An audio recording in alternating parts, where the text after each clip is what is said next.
Bonjour mes chers amis, les assidus de la chaîne de télévision à la voix de la vérité. Ça me fait plaisir de vous voir, non pas de vous voir, mais ça me fait plaisir de discuter avec vous. Et à l'occasion, puisque c'est le 11 septembre 2011, je profite de vous rappeler que moi aussi j'étais en face de la télévision il y a 10 ans. Et le sentiment que j'ai eu, c'est un sentiment de révolte. Ce sentiment de révolte était incommensurable. Comment on pouvait atteindre le prestige des États-Unis, parce que pour moi c'est un pays, c'est le pays qui a le mieux réussi dans le monde, puisque c'est lui qui a fait accéder sa population à un degré de civilisation enviable par toutes les nations du monde. Donc, étant donné que je suis un type qui n'est pas haineux d'abord, qui n'est pas haineux, qui aime l'homme, et quand l'homme, qu'il soit de n'importe quel pays, à partir du moment où il s'est civilisé, il a pu accéder à un haut degré de développement, il n'y a pas de raison que, c'est pas parce que je suis un musulman, un Tunisien, que je dois envier ce personnage-là, ces Américains-là, et donc je dois les détruire. Donc c'était un sentiment presque...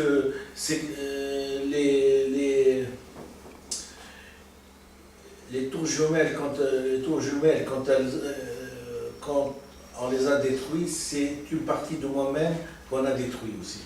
C'est la partie de l'être humain civilisé, de l'être humain qui a pu, grâce à son travail, accéder à un haut degré de développement. Et donc, c'était un sentiment de révolte.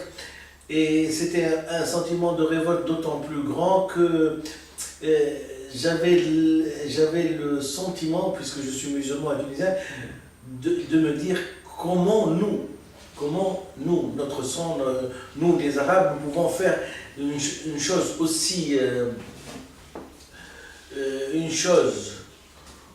aussi tragique et aussi criminelle que ça. En l'espace d'une demi-heure, une heure, tuer des gens qui sont au travail, qui dans des moments aussi sacrés que ça. Et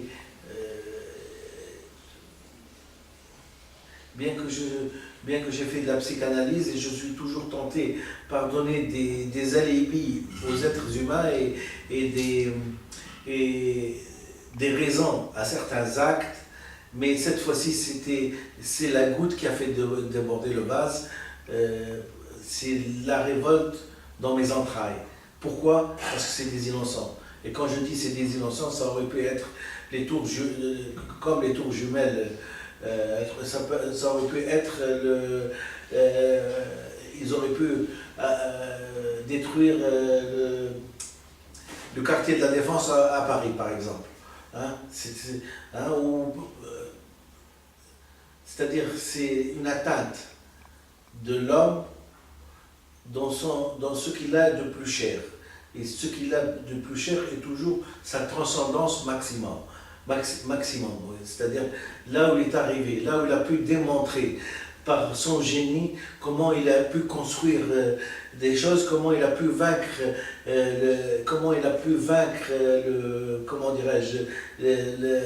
la hauteur, comment il a pu décoller.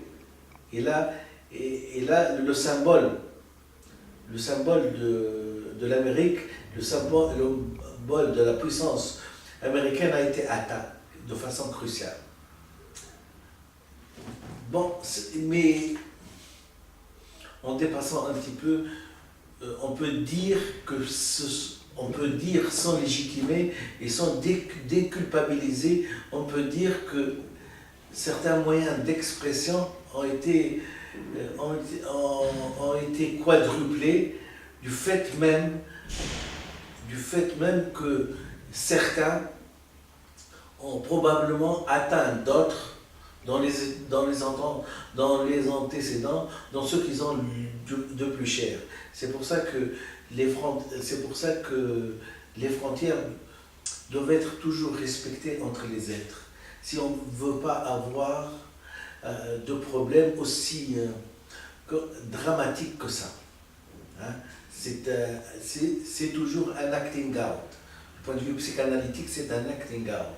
C'est-à-dire, c'est l'expression d'un refoulé. Et quand on dit l'expression d'un refoulé, on part dans ce qu'on appelle un délire destructif.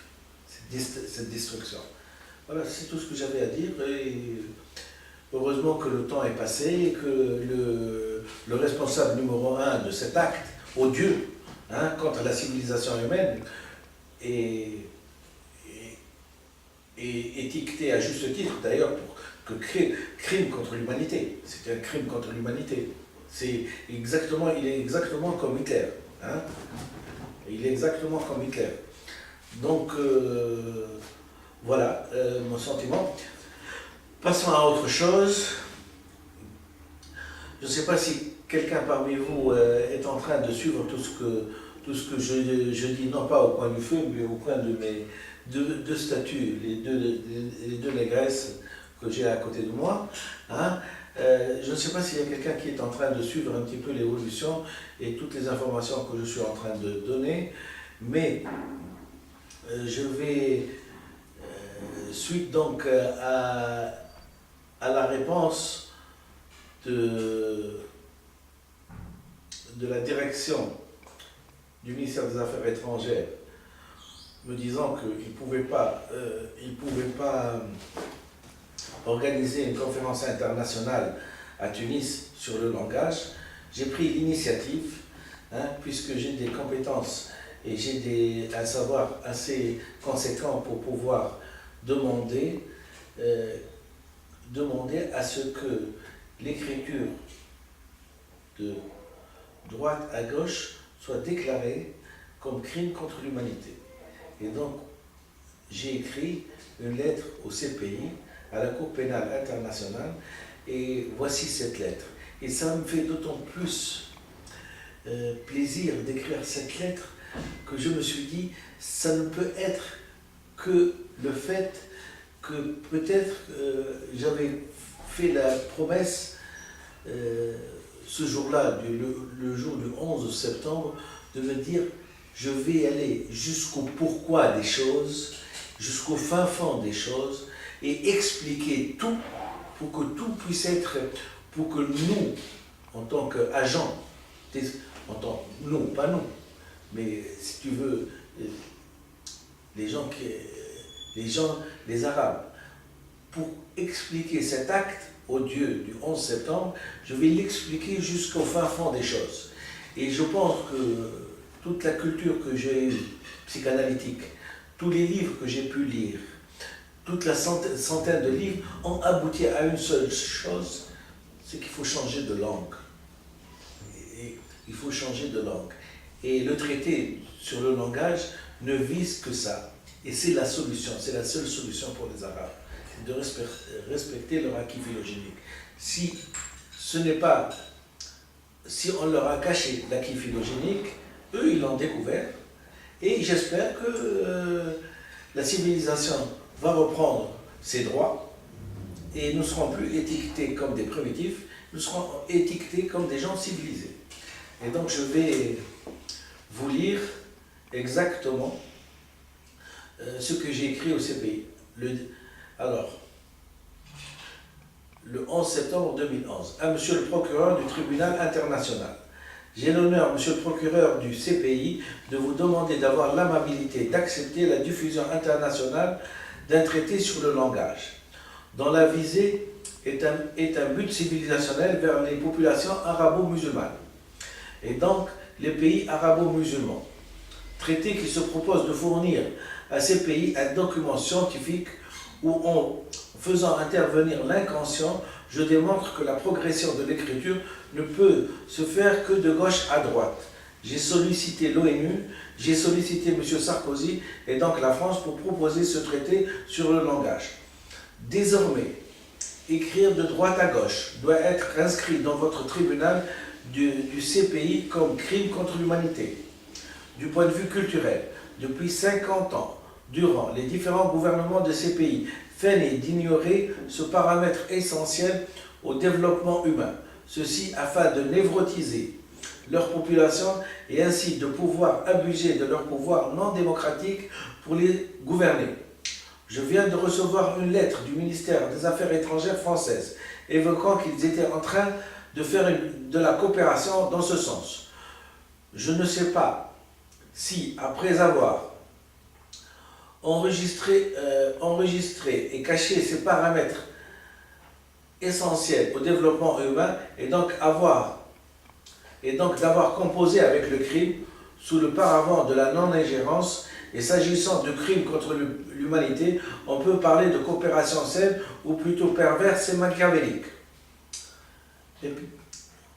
visant à maintenir une population en dehors du temps et en dehors de toute culture. Je souhaiterais que ce soit le tribunal international, détenteur du droit international, qui prenne les devants pour faire parvenir cette analyse civilisationnelle à cette partie de l'humanité. La base de tout marchandage, s'agissant de notions humaines, a un caractère criminel qui impose notre intervention pour sauver cette population aux mains des gens incultes qui veulent, coûte que coûte, faire stagner leur population pour mieux les commander. Vous avouerez qu'il y a là un calcul pervers qu'il faut vite dénoncer de façon internationale. Et je suis sûr qu'une fois ces renseignements bien transmis aux protagonistes, le monde se développera de façon saine, sans conflit. On rétablira ainsi l'amour authentique entre les hommes et que certains convaincus d'aller en guerre pour n'importe quel motif fallacieux, parfois même donner un coup de fouet et simuler son économie, n'auront plus de matière et d'alibi pour se rendre. Une fois que la population de ce monde aura de façon légale et internationale les paramètres nécessaires pour développer leurs enfants des pays, les enfants des pays. Affirmer et déclarer que l'écriture doit respecter le mouvement sacro-saint de l'horloge, c'est contribuer à civiliser le monde. Certains sadiques, durant la colonisation, qui je rappelle a été un crime contre l'humanité, ont cru bon de taire l'acquis phylogénique à cette population, la laissant dans le crime du langage. Il est impératif que le CPI puisse agir pour que les paramètres de culture des enfants au monde soient saines. Aussi paradoxal que cela puisse vous paraître, tous ceux qui ont gouverné dans ces pays ont contribué non seulement à faire régresser l'humanité, mais aussi à contribuer à criminaliser cette société. Et je démontrerai que le terrorisme vient du non-respect de l'acquis phylogénique et du fait que ceux qui ont gouverné jusque-là ont fait preuve de cupidité et ont fait preuve plus de cupidité que d'honnêteté.